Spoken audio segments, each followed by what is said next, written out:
So, hi everybody, I'm Matt. And I'm Steve. And this is the Marvel Reread Club.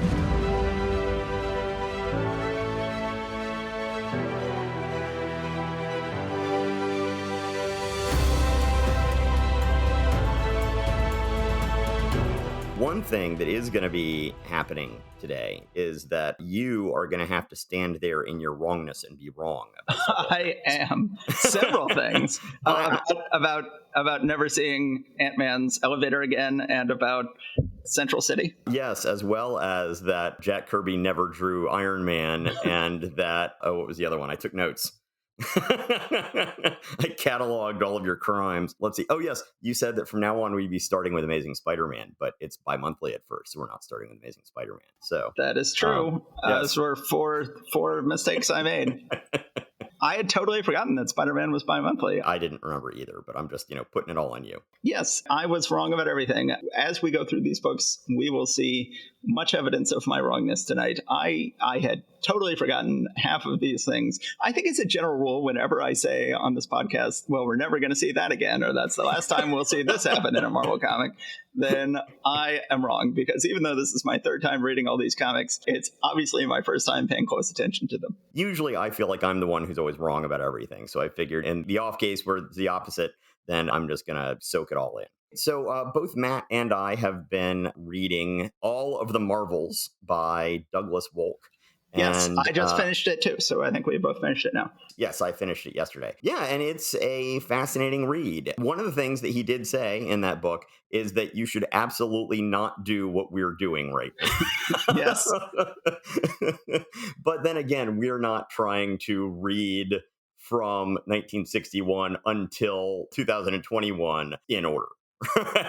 We don't know how far we're going to get. He was actually trying to read every single Marvel comic published since 1961. He has done it. We are merely pretenders to the throne. We are trying to read all the Marvels 1 month at a time. I'm not sure we're going to get caught up. And he did it. It is a fascinating book. And it just sort of gives you a brief sketch of the overall arc of Marvel history, starting in the early 60s up until the present day, with just a few little highlights along the way to anchor yourself, with the thought that, if you're not somebody who has been a longtime Marvel Comics reader, this would give you sort of a primer to the overall story arc and some anchor points that you could grab to find your way into that world. And it's a fascinating book. Should we go ahead and get started with our first comic of the month, which is not Amazing Spider-Man, but is instead Fantastic Four number 13?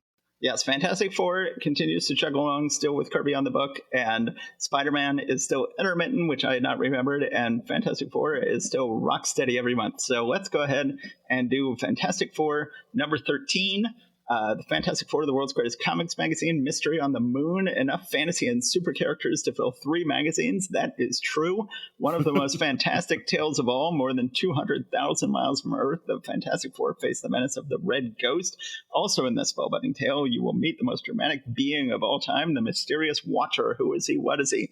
So, the most recent Marvel show that we have all enjoyed, I greatly enjoyed it, was What If? Who knew that the Marvel universe would be so thoroughly exposed on TV and film that the Watcher would have his own show in which he actually becomes not just the main character, but becomes a hero by the final episode. I was a big fan of that show, and I'm a big fan of this comic. I thought that this is one of the very best issues of Fantastic Four. I just love this issue. Yeah, and I mean, clearly the Watcher is a very important character going forward, although very quickly his vow to never interfere will be very much like the Prime Directive in Star Trek, where, it's a rule they only bring up because they're breaking it all the time. But in this first appearance, he does play by his rules a little bit better. And well, he sort of does. I mean, he once I said a little bit better. A little bit better. If you're just going to observe, he could just not let them know he's there, but he doesn't do that. And this issue is inked by Steve Ditko. I believe this might be the last instance that we're going to see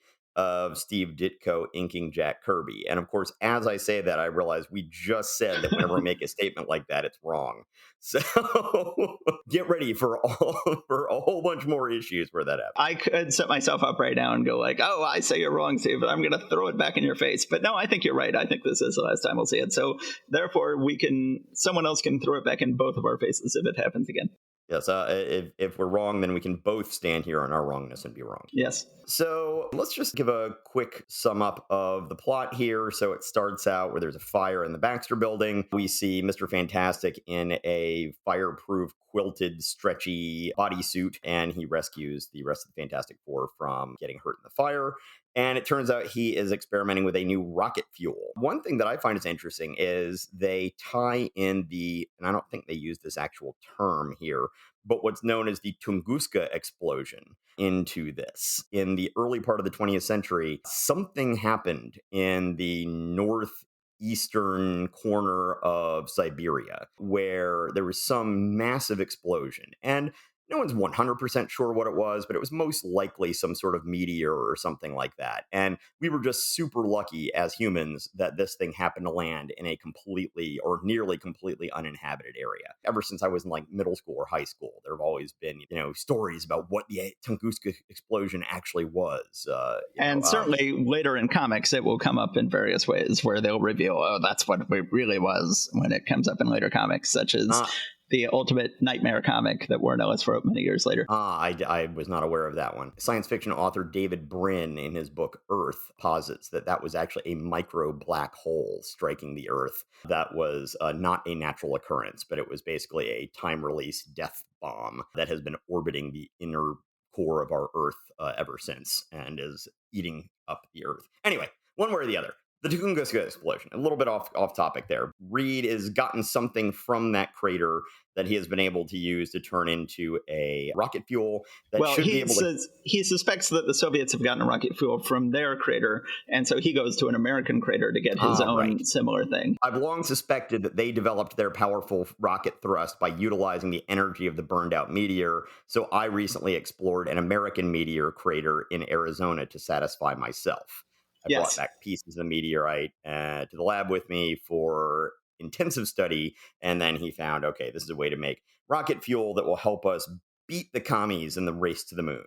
Yes. However, once again, Sue is particularly concerned with this. She says, this means America may win the space race, which, first of all, she seems kind of unsure about. Like, she seems to be assuming, up until this moment, she seemed to have assumed that the commies would make it to the moon before we would. It seems so silly to think about it now, looking back, but they beat us into space. They beat us into orbit. They were the first ones to put a satellite up. They really were ahead of us for a lot of that period of time. I was explaining to my kids the other day, like, the Soviet Union put a satellite into space, and then Americans said, now we will put a satellite into space. And then the Soviet Union put animals up into space, and then America said, now we will put animals into space. And then the Soviet Union put a man up into space, and we said, now we will put a man up into space. And then the Soviet Union put a woman up into space, and America said, yeah, we're good. Yeah, that sounds about right. So we'll let you have that. We'll let you just sit on that particular that particular record for another 30 years or so. We're not going to be putting any women up into space anytime soon. So Reed says that he is going to be going to the moon, and Thing in particular and the rest of the Fantastic Four in general all are like, what are you talking about? You're going to take us with you. Of course, now he's worried about their safety. He wasn't the first time around, apparently. But, I mean, give him credit. He realized he screwed up last time, and now he doesn't want to make the same mistake this time. But they all make it clear they want to go. Thing shoves him into some kind of a pneumatic tube or something like that to make his point. Meanwhile, behind the Iron Curtain on the other side of the globe, we see a Russian scientist who is training some apes to do various stuff, and he's referring to them as my monstrous slave. It's just you don't have to treat him that badly, dude. He does, because he's a communist. Yes. Only a genius such as I, Ivan Kragoff, could have trained a gorilla to operate a spaceship. There's the blue light. Quickly put on your magnetic shoes. And then he says, at last, my crew of apes is ready. And now we go to the moon to claim it for the communist empire. And so then we have this neat little sequence where the Fantastic Four and Kragoff and his apes are each loading into their own separate vehicles, space vehicles on opposite sides of the planet, and they both blast off at the same moment, and they're going up. So meanwhile, we find out that Kragoff has made his spaceship transparent because that's supposed to let more of the cosmic rays through, which, okay, sure. Because he wants himself and the four apes to... Three apes. Yes, the three apes. Well, he's an ape, right? True, technically. So he wants the four of them, him and his three apes, to all get superpowers like the Fantastic Four did. So we have a fantastic looking panel on the bottom of page 5 as they're getting bathed in the cosmic rays, where Kragoff is in this high chiaroscuro look as he's getting bathed in this stuff and just has a mad look on his face. It's really the best of Kirby and Ditko's strengths really coming together. I'm a much bigger fan of Ditko's inks on this book than I was when he inked Kirby and the Hulk. I think that they have learned how to work together here, and they are really bringing out their best. And you've got a lot of Ditko's heavier blacks combined with Kirby's excellent pencils, and this panel is an example of how it's really working well. Then we go into part 2. We're back to chapters in this one. I don't think we've been doing that every issue recently, have we? I don't remember. I don't think so. But so we're on to part 2, Menace on the Moon. Fantastic Four becomes aware of this other spaceship that's approaching. Johnny has some sort of gizmo that allows him to carry a little bit of artificial atmosphere around with him so he can flame on out into space. He approaches the Soviet ship, which has a big hammer and sickle on it, and sees that he's able to see through the entire thing, once again, to get more cosmic rays. And then so he sees inside as the scientist is disappointed that it seems like these apes have not gotten any superpowers until it turns out they very clearly have. So one of them is super strong. Another one can change his physical form. And what does the other one do? Magnetic powers, I believe? Of course. Yes. Always got to have magnetic powers. Yes. And of course, then he's able to use his magnetic powers to repel Johnny from their ship, which that's how magnets work, right? Yes. I think that some philosopher once asked, magnets, how do they work? Yes, one of our finest philosophers. Yes. So anyway, he comes back into the ship and warns them, and then they land on the moon at the blue area of the moon. So Matt, you have talked about how they will just sort of throw world building stuff in here just willy-nilly. Oh yeah, the blue area of the moon, the old dead civilization whose life support system is still active, that's on the moon. That's that blue area we've always wondered about. Yes, this is amazing. This is just amazing work. We're on page 9 and we've got a lot going on in this issue. And then suddenly it's like, oh yeah, this is the abandoned city on the surface of the moon where you can breathe. And they're not that surprised by it. And it says, and there's the reason why it photographs blue. There's a long dead city below us, the remains of some ancient civilization. Man isn't first on the moon. And it is just crazy. And this is before we meet the Watcher. This is not the Watcher's city. He did not build the city. I've always loved in fiction anything where there's like, who built the city? We'll never know. It's an ancient city. And you've got this amazing science fiction being living there who could have presumably built something like this, but didn't. It's all very mysterious. It's wonderful. Yeah, and I don't think they probably have at some point, but I am not aware of them ever really giving any sort of explanation as to the builders of this city. Even though we've had many, many other important moments in Marvel history that take place in this location, but I don't remember them ever talking about, actually finding out who built the city and what happened to them. No. They probably have at some point, but we'll see. So anyway, they get out and they're walking around in the blue area of the moon, and they're trying to scout things out. Thing runs into the shape-changing ape who had changed into the shape of a rock, and then he's attacked by all the apes. And then the red ghost comes at him, and it turns out that the red ghost can make himself completely immaterial. Actually, is he invisible as well? He's sort of half visible. They can see. It seems like they can kind of see him, even though he's drawn as being the same color as the background. But I think he's definitely immaterial and sort of invisible. And it's interesting that in this first appearance, the red ghost isn't red. He's not wearing a red outfit. In later appearances, later. No, I remember in the 80s. In the 80s, there was an issue of Spider-Man where the red ghost showed up. And he was just wearing the same green proletarian jumpsuit the whole time. And I remember as a kid in like the mid 80s, the Cold War was definitely still a thing, but it's not like we really would talk about the Reds. And I was just like, why is this guy called the Red Ghost, but he's wearing a green jumpsuit? I remembered him wearing red in that issue of American Spider-Man. Yeah, I don't know. Maybe I'm wrong. Did I just say American? I remember him wearing. I remember him wearing red in that issue of Amazing Spider-Man. I'm going to look it up right now. Oh, okay. What issue? What it was like 220 something or something. You have always been way better at remembering issue numbers than me. I do not know. But I'm pretty sure it was a John Romita Jr. cover. You can look that up. Meanwhile, Thing is trying to beat him, but he is able to be all ghostly. And then we see the shapely calves of somebody who comes up. And this is going to be the Watcher, although we don't know that yet. And he's able to immobilize the apes with some sort of mysterious energy. And then we get to part 3, the Watcher appears. No, I'm sorry. I'm looking at Amazing Spider-Man 223 right now. It's hard to tell on the cover because they're being hit by Spider-Man's spider signal. But no, you go on the inside and he is wearing red. He is wearing the same outfit, but now it's red with blue gloves and boots. Okay.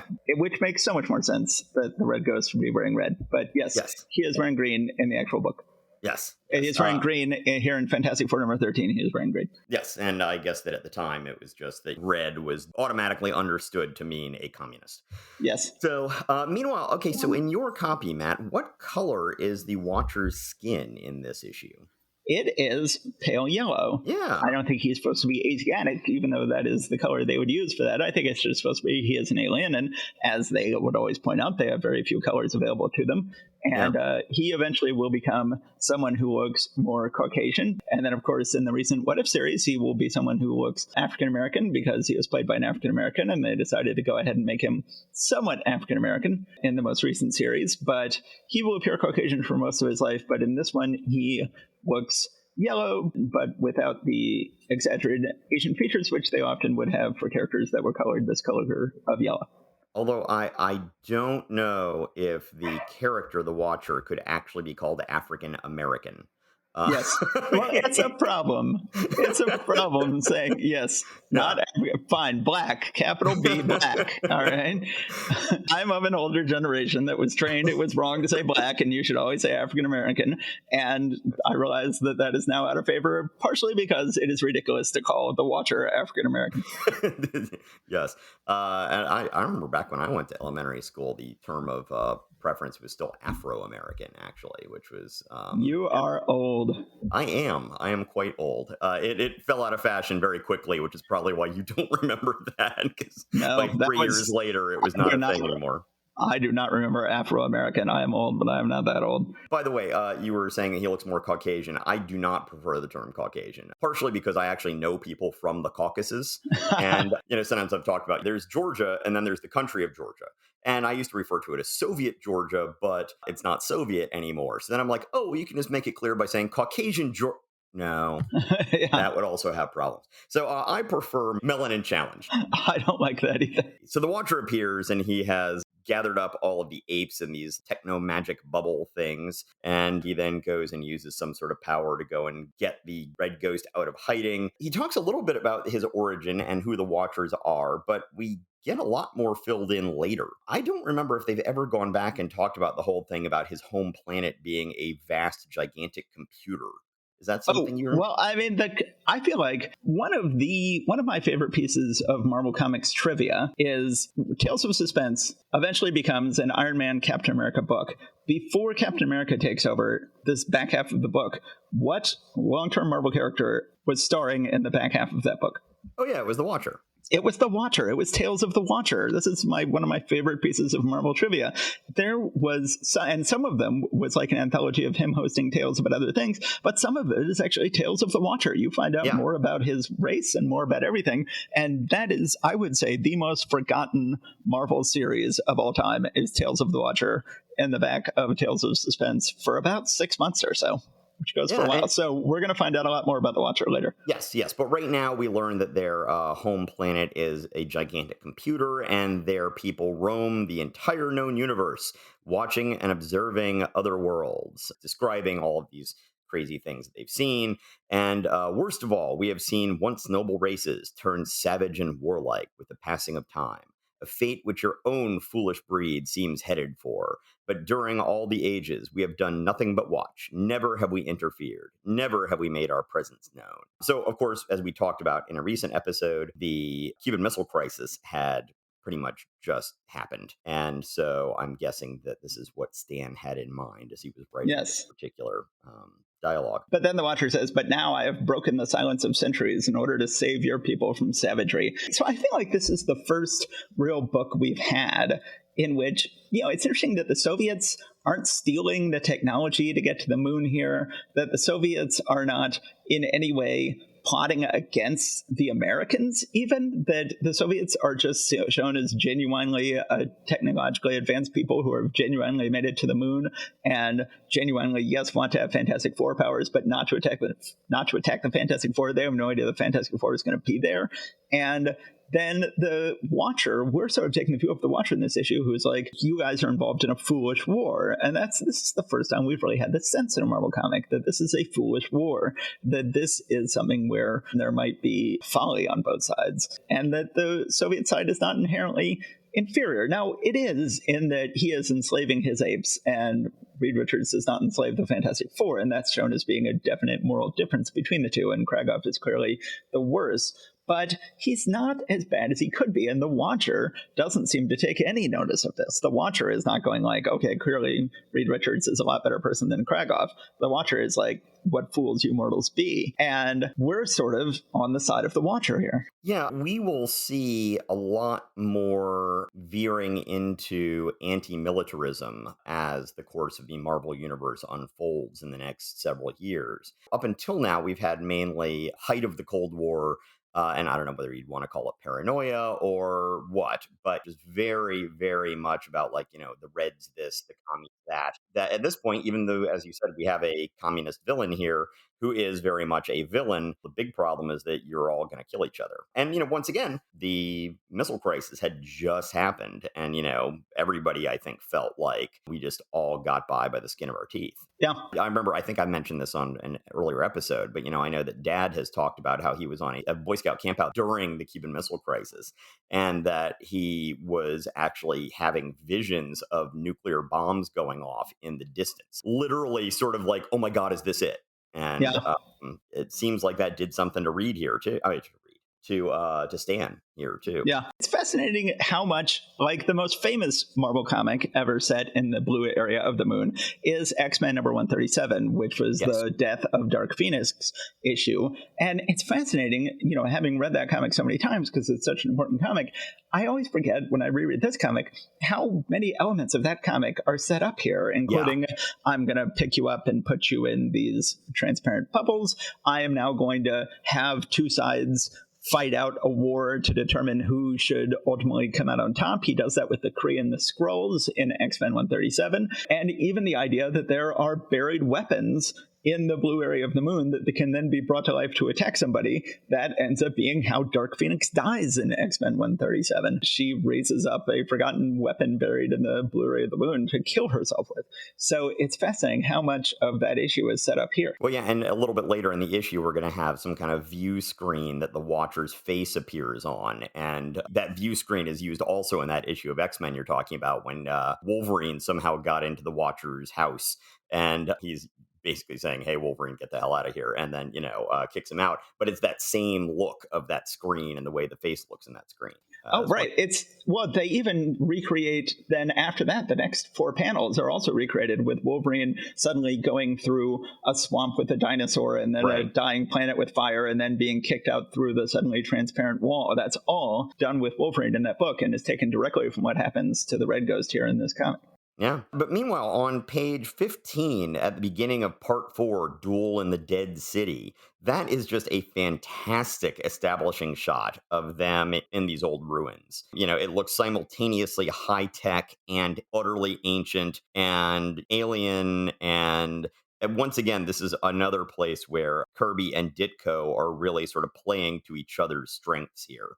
I agree. Just fantastic stuff. They are having a battle with the Red Ghost and his apes because that's what they are made to do. And one turns himself into an asbestos sheet, of course, and then the super strong ape flings Thing and does some other stuff. What happens with Invisible Girl? Oh, that's right. Because magnetism will apparently just magnetically attach a human body to something. The magnetic ape then is somehow binding Sue to his back because because magnets. So Sue gets kidnapped. She gets put in a cell. The Red Ghost leaves her in there. Sue then, to her credit, instantly figures out how to rip the wall panel open, monkey around in there, no pun intended, free herself, free the apes. She figures out that the apes are more sinned against than sinning here.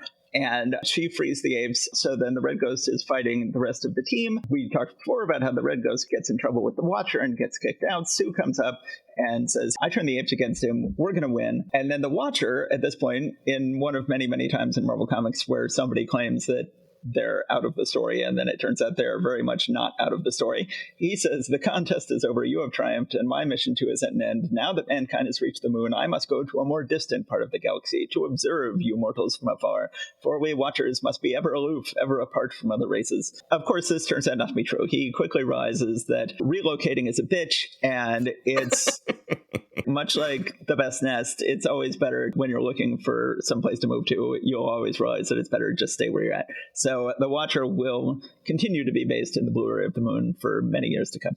Yes, and I don't think they even ever address that whole deal with him saying he's going to have to move somewhere else, right? They just, next time they see him, he's still there. We've learned not to say that. Yes, well, apparently not. Apparently I haven't learned that. I don't learn too easy. Fantastic Four takes off, but I think they end up stranding the Red Ghost and the Super Apes there, if I'm not mistaken. Well, I mean, the Red Ghost and the Super Apes still have their rocket, but at this point, the apes are more interested in chasing after the Red Ghost, who is running away from them. But I don't think they're really stranded there, because they don't go and wreck their rocket or anything. True. If the Red Ghost and the apes ever reach a rapprochement, their rocket will still be waiting for them to take them home. Showing off your $10 words there. That's rapprochement. Rapprochement. All right. Matt's always the one to bring the snooty English major flair podcast. I am wearing an increasingly small beret with every month, just like Johnny's villains are doing. Is it matched with an increasingly large scarf? Yes. Yeah, this is a momentous issue in many ways. The Red Ghost is a pretty minor villain. I mean, he will remain in the Marvel Universe indefinitely. He's relatively minor, but the Watcher and the blue area of the moon are two things that will become quite important in what we're doing. And yes, as you pointed out, to those of you who mainly know stuff through the MCU, you have just been introduced to the Watcher. Now, that wasn't the first time we'd seen the Watcher, by the way, in the MCU. Yes, he shows up briefly in Guardians of the Galaxy 2, and that you see a group of Watchers standing around listening to Stan Lee telling them something, which then led to a fan theory that Stan Lee is a Watcher, and that he was going undercover in each of the previous movies, pretending to be a bystander so that he could observe what was going on. And so all of the Stan Lee cameos were actually the same character, who was actually one of the Watchers observing all of those events. I buy it. I mean, that's, I think that can be my new headcanon. Sure. Yeah. But often in those comics, he is very much not observing, but he is very much playing an unobserving character. But it's all part of his cover. He's got to appear to be a Stan Lee-esque buffoon in these issues in order to hide his cover that he is a Watcher. And then he reports back to the rest of the Watchers in Guardians of the Galaxy 2. Yeah. But I think this is one of many times in the Marvel Universe that they decided, we're so full of ideas here at Marvel, we'll just take a massive part of our mythology and turn it into a one-off gag. And then later they were like, no, we actually can get a whole show out of that. Never mind.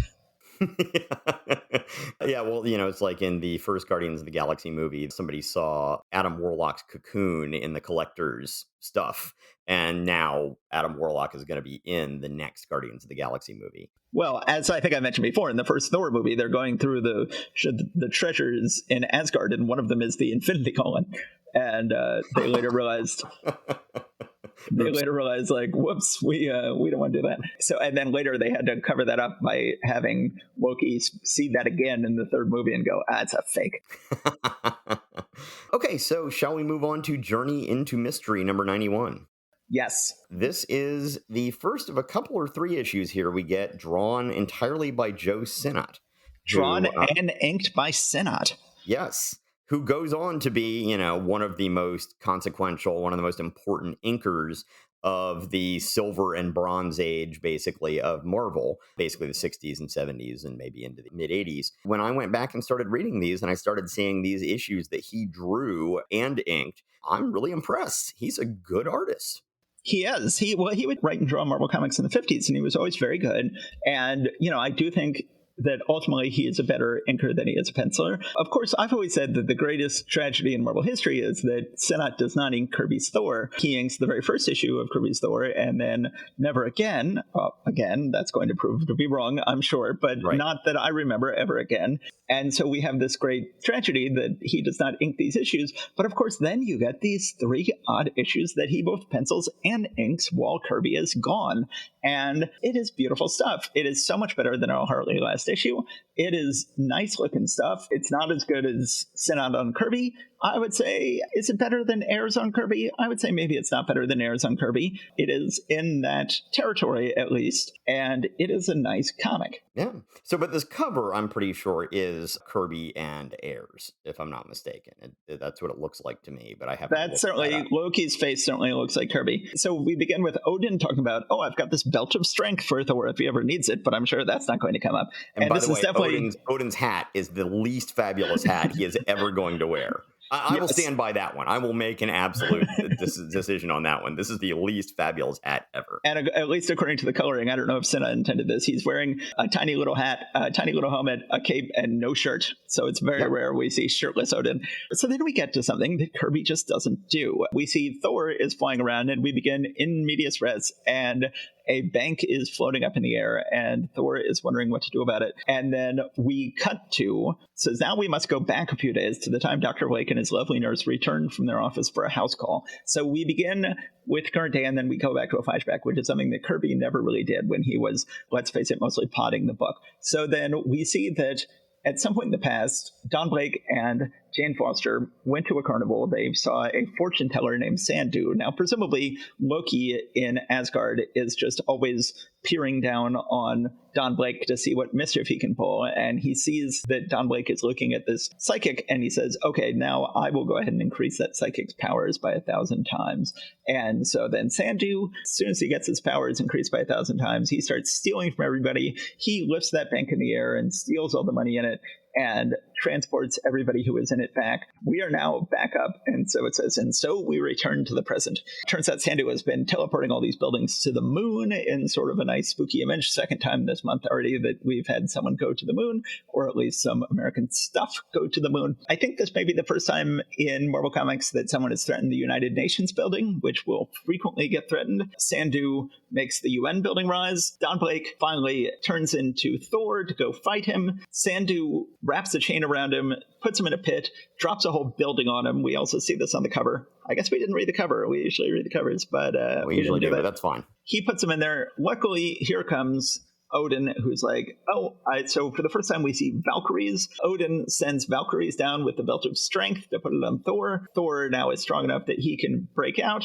He goes ahead and fights Sandu. And now I always like it when these issues have clever resolutions, when the hero has to come to some clever way of getting out of this. Unfortunately, Thor, I feel like, frequently comes up short on that. Frequently we get non-clever resolutions on Thor, I guess because Thor is sort of a himbo who isn't big on the clever solutions. But in this case, Sandu is just defeated because he suddenly decides he's going to pick up the hammer, which of course he can't do. And he uses up all his powers trying to pick up the hammer. And then he's powerless, and Thor is able to force him to return everything back to the way it was. Or I guess he doesn't even have to. It just says when Sandu lost his mental powers, all his feats were undone. Everything is now as it was before. Oh, noble Odin. And Odin says, the belt of strength served you well. I hope you have no need of it again, but if you do, it is yours. So we've got Deus Ex Machina set up to be in perpetuity. We then cut back to Loki, who is, Loki never actually came to Earth. Loki has been doing all this from his prison on Asgard, magnifying Sandu's powers. Then Loki is now saying, that brainless mortal, if he had not tried to lift the hammer, Thor might have been defeated, but I shall still find a way to defeat Thor, for I have all eternity in which to scheme. The end. This is going to be a bit of a theme for Loki going forward, taking hapless mortals on Earth and turning them into his cat's paws to attack Thor. We're later going to see this with the Absorbing Man. I believe we see this with the Wrecker, too. Isn't he also? So anyway, this is a thing that Loki will be doing going forward, and this is really the first time we've seen it. Another thing I want to talk about is how I really do like Sinnott's work in here, but it does not look a lot like Sinnott's inking that we get when he comes back with a vengeance, inking Kirby 5 years later. No, Um, I would and agree. particularly page 4 really strikes me just how much black he puts down on the page. Just something about it just has I really really like it. Sinnett's a great inker later too, but this just does not look like his later style, and I was struck by that. The other thing I wanted to point out is just because he's such a good inker, he comes up with a really great effect for Sandu's powers. There's this sort of cross-hatching glow effect that comes off of him that seems to represent his use of his powers. That seems very much in Sinnott's wheelhouse in terms of his artistic tools. Yeah. On page 4, where he's drawing this very heavy browed Sandu with this pointed, crooked nose that is casting a heavy shadow on the rest of his face, it looks like Alex Raymond to me. That looks like an Alex Raymond-esque Yeah. nose. That looks like an Alan Raymond-esque heavy brushwork. It looks like it's being inked with a big fat brush instead of any pen being involved. And I always think of Sinnott as, especially in the '80s when we knew him, as just being an all brush guy. I never really thought of him as using any pen. I guess not. Certainly, this issue seems to be done entirely with brush. Does not seem to have any pen involved. This is a nice issue. It is hurt by the fact that it does not have any sort of cleverness, and certainly Odin giving him the belt is a straight up Deus Ex Machina. Well, very literally, it does not have any element of cleverness to it. But Sandu is good enough for a good one-off villain. Good to have him ultimately fighting Loki and coming up with ways for him to fight Loki that are different from other ways he's fought Loki. It's a nice book. So let's move on to Strange Tales. Strange Tales number 107, the epic battle which you demanded. The Human Torch versus the mighty Submariner, facing each other in a breathtaking saga of fire against water.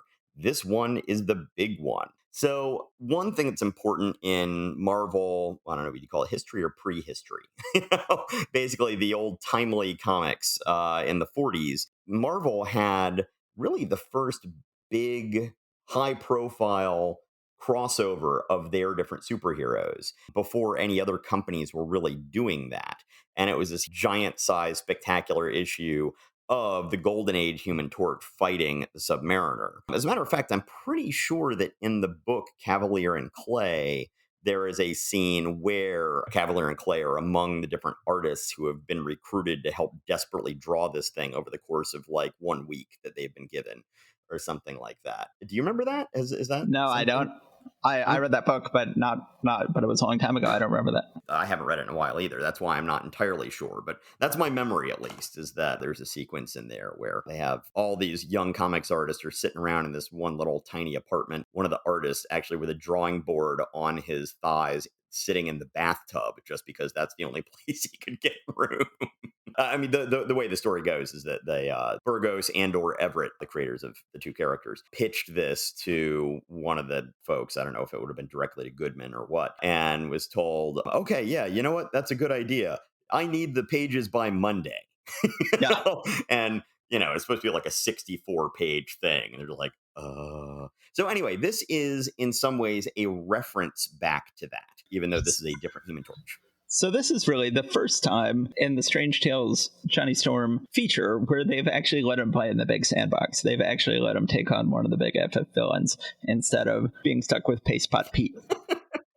And it's such a strange story. It is just... Oh, yeah. I mean, I'll let you go ahead and sum it up here, but then I'll jump in and talk about how strange it is. Okay, so Johnny sees the rest of the Fantastic Four all getting into a car for a drive. Turns out they're once again going into New York to talk about plots with Stanley and Jack Kirby. Johnny wants to go along with them, and they're like, you got yourself into enough trouble last week. I think you can sit this one out, basically. Oh, wait, was Sue not going with them to the Baxter building? I guess not. I guess she was just seeing them off to the car. Yeah. Yeah, okay. So anyway, she stays behind. So Thing and Reed go off to talk to them. So he then notices once again this photo, the signed photo of the Submariner that Sue has. And he just thinks, you know what? If I want to get some respect around here, I need to make it myself. So I'm going to fly out and I'm just going to pick a fight with the Submariner, which seems like a really dumb idea. But, he is a teenager, so what you going to do? Yeah. So he flies out. Sue sees him go and just says, oh, well, boys will be boys. I guess he's going to go work on his hot rod. In the earlier days, Johnny would often have issues with his flame only lasting so long. And this is one case where he was being sort of young and reckless and dangerous with it because he was way out at sea when he runs out of power. So he has to land, fortunately, on a passing ship that happens to be going by. So then he lands and they're like, hey, we got a stowaway. And he's like, I'm the Human Torch. They're like, oh yeah, then flame on. He's like, I can't right now. So then they put him to work swabbing the deck until they end up getting in a fog bank, and he is at that point able to flame back on and light the way for the ship. He then goes ahead and creates flaming letters in the sky above the sea saying, Namor, Human Torch challenges you. And of course, the ocean is vast. So who knows how this thing would actually get close enough to him for him to see it. But there is a flying fish that happens to jump out and get its wing singed on the flame. And then Submariner sees that and says, oh, what's going up on the surface? He comes up and basically doing the, hey, you kids, get off of my lawn look there on the bottom of page 5. He says, I'd make him rue the day he was born, but if I harm him, it will only grieve Sue. So because he doesn't want to upset Sue, he doesn't want to fight him. Right. One of the things also that I find interesting about this is that he had not yet lapsed into his sort of regal, almost Thor-like speech patterns that you'll get later. True. So, later he'll be like, I, the avenging son, the prince of the blood, will do for my people and stuff like that. But this is, I haven't really read much of the Golden Age stuff, but from my understanding, this is much more like he would be in the Golden Age. Go on home, sonny, before you get hurt. This is Prince Namor you're fooling with. And it's like, I'll beat you to a pulp. Just not the kind of thing that you're used to hearing him say later on in their career. So we do get, unfortunately, a couple of panels that you'll see shared a lot just because they're so silly on the bottom of page 6, where Submariner uses the powers of a pufferfish because he has all the powers of all the creatures that live underneath the sea. I don't know how long they keep doing that, but it does still stick around for a little while after this every now and then when they need that to solve a problem. So he puffs himself up so that when he crashes into this iceberg, then he can then shrink himself back down and get out of it. Finds some asbestos sitting around at the bottom of the sea, as well as some sort of old hypnotizing statue that he then comes up and uses against him. Punches Johnny. He then ties Johnny onto the back of a porpoise and tells the porpoise to head in the direction of his house. I guess once again, because he wants to make sure that Sue does not get mad at him for killing her little brother. So he gets himself free, Johnny does, and comes back at Submariner. He's like, all right. On page 10, there's a panel in the middle row that is one that I've seen shared. Actually, I thought this was something from the old Golden Age stuff when I'd seen this panel way back in the day, like when I was a kid. Johnny has fallen into the water. Submariner comes up and tries to grab him, but burns his fingers. And Johnny, under the water, says, underwater, too bad you didn't know that even when I can't flame on, I can still be plenty hot. So he's talking underwater there. Yes. And then, oftentimes Johnny can be doused by just the smallest amount of moisture. And yet at this point, says, now because I wasn't submerged long enough to saturate my body too much, and because I keep my body heat high by sheer willpower, I can again flame on. And they'll just go back and forth with this. There's one point later when Plant Man puts out his flames by smothering him in moist nuts. Which, yeah. So, but here he is burning so hot that he is actually still staying aflame underwater by, I guess, keeping an envelope of steam around him. I'm not entirely sure. There's this sequence is a little bit weird, but one way or the other, he basically ends up somehow burying Submariner under the seabed. Then Johnny gets back up to the surface. He's rescued by that same ship that he had landed on earlier. Yeah, once he's buried him, that's good enough for Johnny. And he says, I guess that'll prove once and for all who's the strongest. And now I've got to reach the surface while I can. So I don't think that he really thinks that he's killed Submariner. Yeah. I don't think that he really, certainly he hasn't gotten the Submariner to admit that Johnny is superior in any way. I think Human Torch was just like, look, man, I've done all I need to do today. This is good enough. I'm going home. I'm exhausted. And then you have the sort of thing where a gag that I've seen a million times in various ways, that Sue gets back home from some trip that she had out and sees him just taking a nap in the middle of the day in his room. And last thing she had seen was he was just going out to play on his hot rods as far as she knew. And so she's like, dozing in the middle of the day. I didn't know that monkeying around with hot rods could be so exhausting.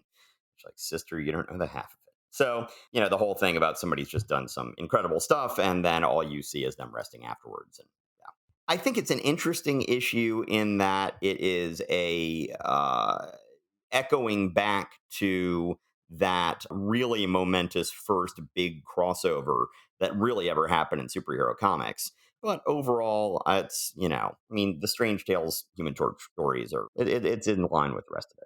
I think that he's trying to make a case here that he can play in the adult sandbox and that he can go ahead and borrow major Fantastic Four characters. But it's such an odd little story, and it's so out of character, not so much for Johnny, but just for any Marvel hero to just pick a fight, pick an inconsequential fight. It's ultimately a forgettable story. Okay, so let's forget about it, and let's move on to our next issue. In my notes, I said, this is the first time Torch gets to take on a big Fantastic Four villain, period. Book still never justifies its own existence, period. Tough but fair. Tough but fair. So now we move on to Tales of Suspense number 40, featuring America's newest superhero sensation, Iron Man. And we see Iron Man, who is now gold, and he will turn gold in this issue. He only stays gray for 1.5 issues here. And then he turns gold, and later he'll be red and gold. Yes. Now, it's interesting that the Hulk also starts off gray in his first issue and then turns a different color in his second issue. But there, they just go like, oh, that was just a coloring mistake in the first issue. He was always supposed to be green. Later, they'll have flashbacks where they'll color them green. This is not the case here. They make it very clear that Iron Man makes a very deliberate decision here to not be gray anymore and to now become gold for reasons within the story. So as you were saying, I was dead wrong. This issue is drawn by Jack Kirby. It is drawn by Kirby and inked by Heck, which maintains a little bit of continuity with the last issue in terms of Heck's inking, creating some visual continuity. It is fascinating to see Kirby then take over from Heck, taking cues from Heck, who did the first issue, and then Kirby presumably doing some of the plotting here as well. This is also, we've got plot by Stan Lee, script by R. Burns, who shows up here and there for the next year or so. I get the feeling that Stan was realizing he couldn't do all of this work for forever and, really maintain the quality of Fantastic Four, which is clearly now his baby, and some of the other stuff here. And I think he was casting around for somebody who could help. And this seems like a guy, I mean, I don't know, it could be a pseudonym for somebody else for all I know. I'm not sure. But, he was using Larry Lieber a little bit. I know there will be an Iron Man issue in like a year or two that is scripted by someone I never heard of before and never hear of again, where the dialogue is just utterly terrible. But it takes him a while to finally come up with Roy Thomas, who will finally be the one he was looking for. Who can actually write dialogue that is almost like Stan's. That can almost pass for Stan dialogue. So in this issue, we begin on the cover. It says Tales of Suspense, featuring America's newest superhero sensation, Iron Man. Iron Man is fighting a giant Neanderthal caveman type with a big club. His size alone does not worry me, but there is something else, some sinister secret behind the coming of Gargantus. So then in the comic, we begin with Tony Stark we begin with him giving weapons to the army. Once again, they are powered with transistors. In this case, he is fitting a whole army platoon with skate key roller skates. With actual roller skates, you click onto your boots with a skate key and says they can be clamped on the sole of boot with an ordinary skate key. But where these skates differ from toys lies in the fact that they have tiny transistor-powered engines to drive the skate wheels. And they go, infantry can now transport itself on highways without trucks. This will revolutionize troop movements. You're a military genius, Stark.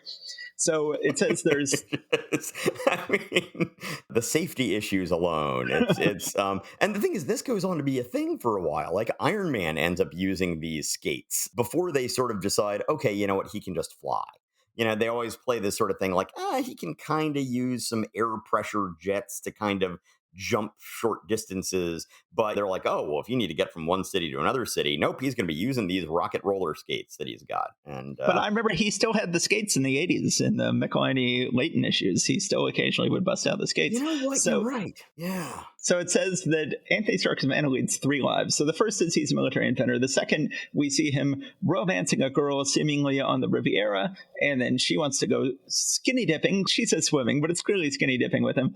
And then we find out he says he can't find out about his third life. So, the whole idea that Iron Man is a big playboy is quickly shot down here, because it turns out that Iron Man now has to wear the metal chest plate at all times and then plug it into a wall socket. Can you imagine how much that must smell? Yes. So this is similar to the first movie, or really all three of his movies. He has to wear some part of the Iron Man armor there. They just had it be the little chest device at all times in order to keep the metal away from his heart. So then he plugs in. Meanwhile, we see him fighting as Iron Man. We see him fighting criminals. We see him fighting an evil scientist. We see him at the circus where some tigers get away. We then see for the first time that he can fit his suit, even though his suit is huge at this point. He can fit it inside a suitcase. And you may go like, well, how would that work? Well, I've got one word for you, Steve. Yeah, what's that? Transistors. Says well, it's going to be either that or magnets. He says, everything, thanks to my knowledge of microscopic transistors, can be unfolded and elongated into many times its original carrying size. And he takes out his Iron Man armor, puts it on, fights the tigers, puts them away, then goes back to the girl. She says, we won't need the police, Tony. Iron Man handled the emergency, but I can't understand one thing. Why does he wear such a terrifying-looking costume? He actually frightens people. He battles menaces like a hero in olden times, so if he's a modern knight in shining armor, why doesn't he wear golden metal instead of that awful, dull, gray armor? And then he thinks, that's a good idea. So he paints his suit gold. It's interesting that they don't turn it into a gold suit. They make it clear it's still just an iron suit that is now painted gold. So we now enter the Gilded Age. Yes, his costume is now gilded. He then flies home and expects her to fly home and meet him. She does not show up. He finds out it's because the town she's in is now surrounded by a wall and no one can get in and out. He then digs under the wall, goes there to the town, finds everybody in town has turned against him, of course, because that's what everybody in Marvel does. And they have now built a giant statue to Gargantus, a caveman-type villain who they now all worship. Mighty as Gargantus, long live Gargantus. There's Iron Man, get him! Major theme in Marvel history that has come up to mean something different in the last year. Iron Man topples the statue, knocks it over, destroys it. We then get the second time in 2 issues where he uses a little loudspeaker hooked up to his belt.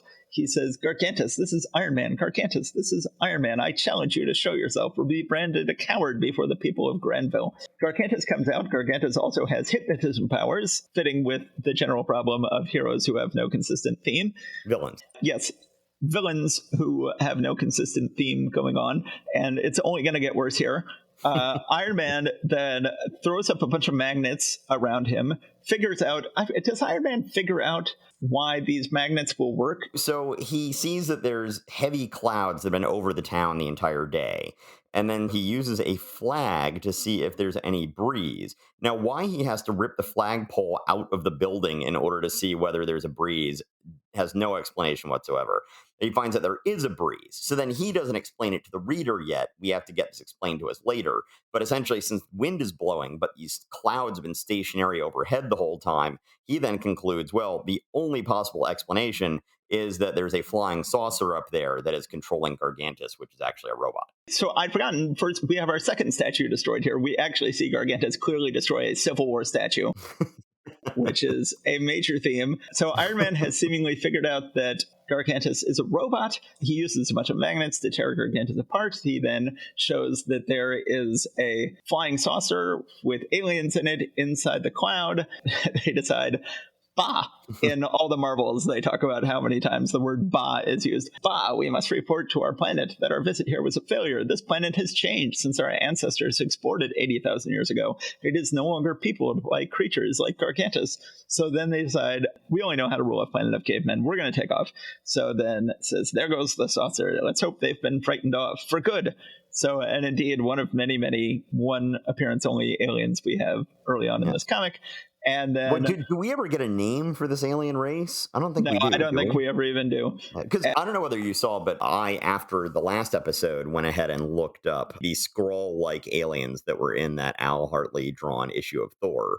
And they showed back up in a 1988 issue of X Factor. Also then showed up in John Byrne's sensational She-Hulk series in the early 90s. And then they were apparently used in the Runaways TV show, which my family all watched together. So even those guys showed up. So I wouldn't put it past any of these seemingly one-off races somehow showing up again at some point in the future. But these guys are not even named, and they could not be more generic. So I would not be surprised if they never show up again. Iron Man tears down the wall, and then he reunites with his girlfriend now that he's Tony Stark again. And she says, "Forgive me for standing you up yesterday, Tony, but a fantastic thing happened in Granville. Did you read about it in the papers?" And he says, "No, I didn't have time. I was rather busy myself yesterday." And then he thinks, "I sure was. I bet nobody ever worked so hard to find out what happened to his date." The end. Those dames. Hypnotized by Neanderthal robots controlled by aliens. When our mom was here visiting this weekend to see my daughter's play, she said, for some reason she was in the mood to finally see for the first time in her life Some Like It Hot. So we rented it and watched it once again, dames. Yeah.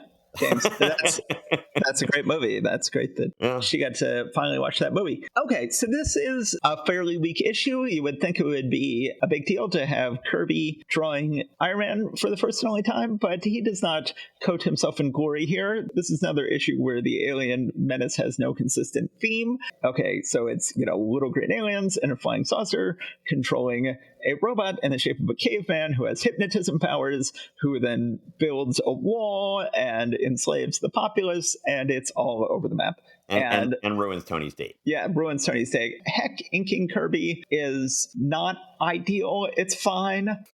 It's not as good as Ayers. It's not as good as some of the inkers Kirby has had. I don't know. Ayers can be really uneven on Kirby. He can sometimes be pretty good, but there are some issues where I would take this inking over some of the stuff that Ayers has done. Okay. I do like Tony Stark does get a chance to wear an ascot, which is nice. Yes. Pretty weak issue and interesting. I want to say one-off. I want to say this is the only time where Kirby draws Iron Man, but I've learned not to do that.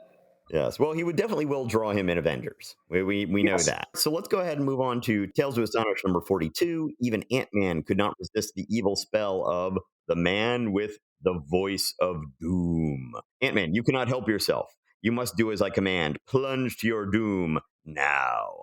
And Henry Pym is on the corner of a pier, and you can see actually a little nail that's stuck out of it to give size perspective of how tiny he is. Too late to save yourself. I must obey his orders, although it means the end of Ant-Man. Too late. He says, you said too late to save yourself. Why don't you read that again and say too late to save myself? Because that's what it says. It says too late to save myself. I must obey his orders, even though it means the end of Ant-Man. On this one, it actually literally says, too late to save yourself. I must obey his orders, although it means the end of Ant-Man. What? Why would they change that? That doesn't work. I know it doesn't. I'm looking at the original cover right here, and the original cover said, too late to save myself, ! I must obey his orders, although it means the end of Ant-Man. This is the original cover, and this version makes sense. Yeah, that is utterly bizarre. Wow. All right, okay. I have to search the internet here and see if I can find both. This is what it says, Tales to Astonish 42 cover. What on earth? That's so strange. How could that even happen? I almost wonder if it might be something where they had the original art laying around and there was a paste up that they had done to fix something that said myself, and then the glue, you'll see this sometimes where the glue will dry up and little paste ups will fall off over time. And that maybe it revealed the old incorrect one under there. I mean, that's the only thing I can think of at the moment. That is not impossible. I'm looking at Tales to Astonish 42 cover image search, and every version that I'm seeing says myself. I'm not seeing your version that says yourself. But if you look at it on Marvel Unlimited, that is what it says. Okay, that's bizarre. All right. I'll quickly sum it up here. So we begin once again. We do something Kirby does not do. We begin with the story in medias res. We begin with this guy telling Ant-Man to jump off a pier, and then we go back in time, and we see this guy actually walking through town carrying a soapbox and setting the soapbox down on the sidewalk to then stand on top of it and make a big speech. And they're like, never have I heard such a sincere voice. Then Ant-Man looks at him. I guess we have a flashback within a flashback here, because first we begin with the flashback already controlling Hank, and then we flash back to a little bit before that when Hank first sees is that he is controlling people in the town. And then we jump back another couple weeks and we find that this guy was the world's worst radio announcer. He was telling people to buy Peppo dog food and no one would do it. He sounds as convincing as a wet sponge. Then there is, of course, a nuclear accident. There is an accident in a atomic experimental laboratory. Some ions go shooting off into the air, land in the radio station, hit the microphone. You would think then he would have a magic microphone for the rest of the issue, but no, the microphone then gives him magic powers. So now he says, and remember that your dog knows the difference, so give it the best. Give it Peppo dog food. We get an intentionally funny little panel here where it has in suburbia, they're listening to this and they go, hurry, let's run to the groceries and get some. We don't even have a dog, but we can eat it ourselves. So then it turns out he is now the world's best hot dog salesman. And they're like, oh, we want to have you do more sales for us. And he's like, no, I quit.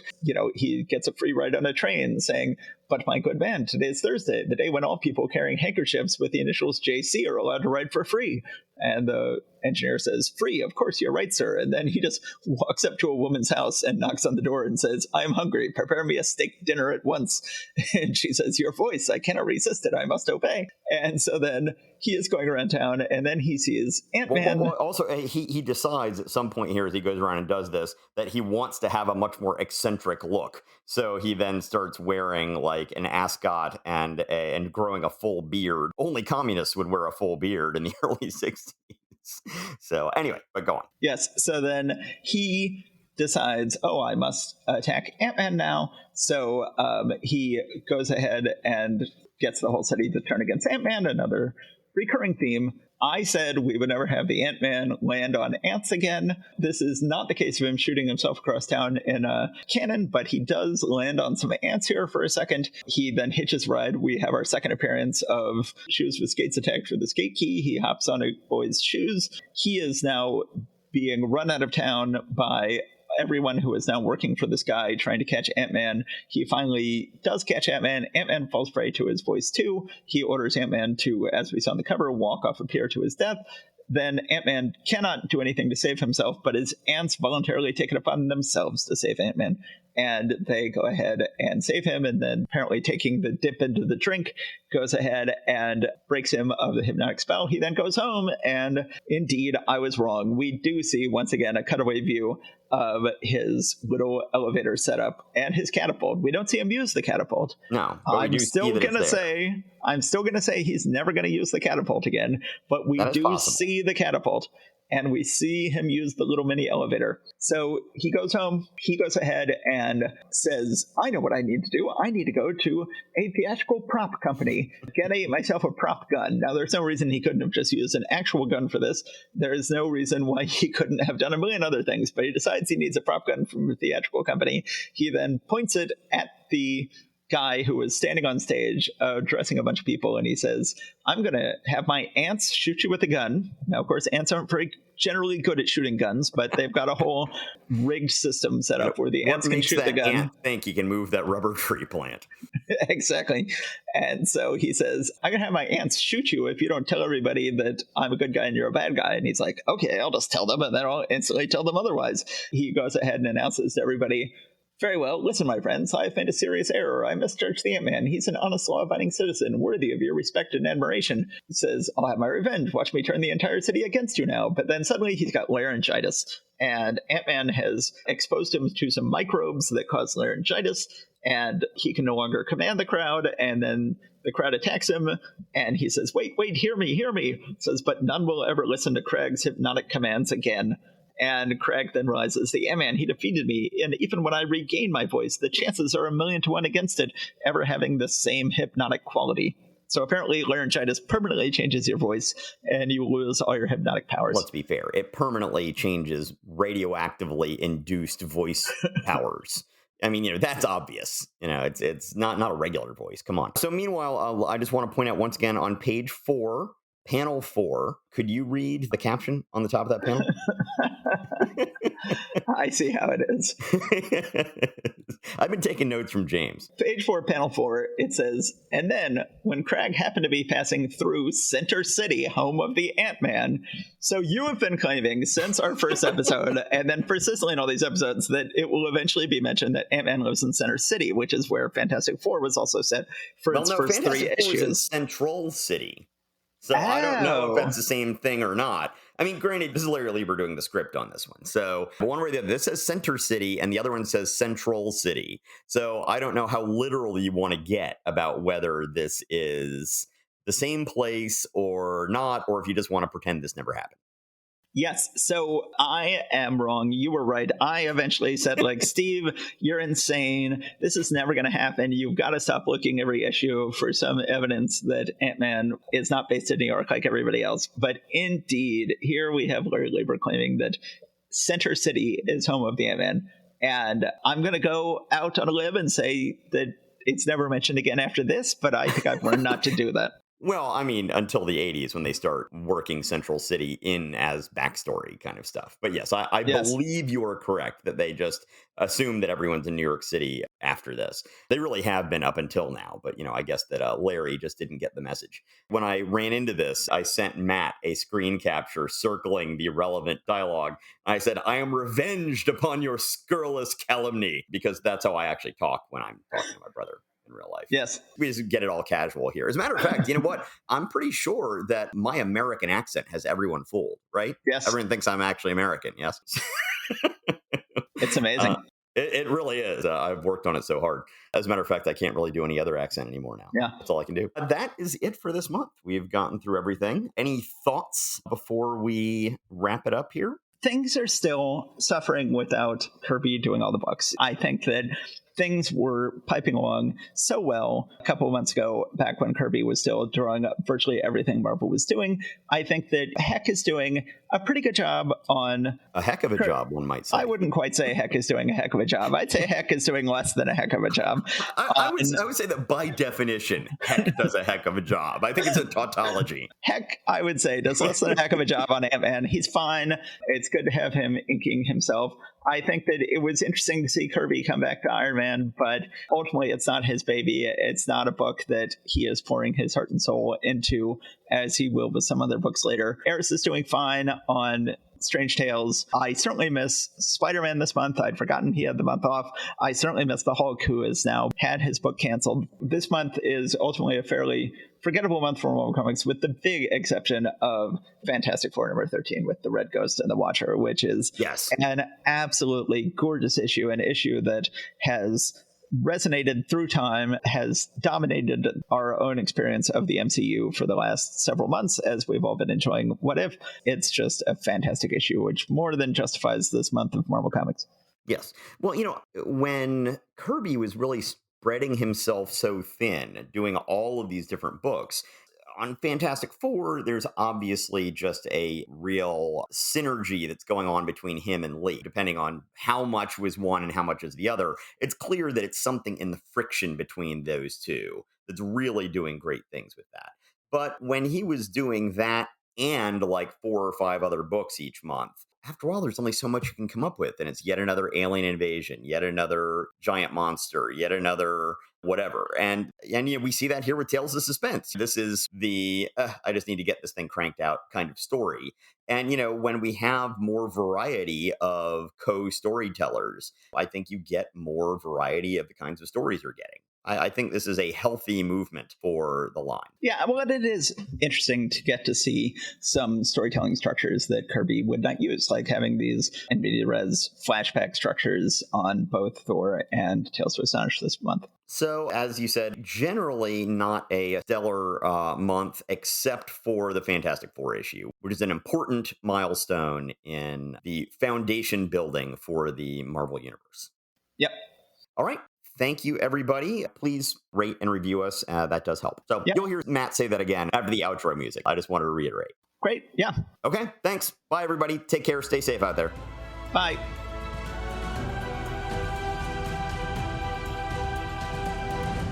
Thank you for listening to Marvel Reread Club. Please subscribe and rate us wherever you found us. Go to secretsofstory.com and click on Marvel Reread Club in the sidebar to find notes and join the discussion about this episode. See you next time.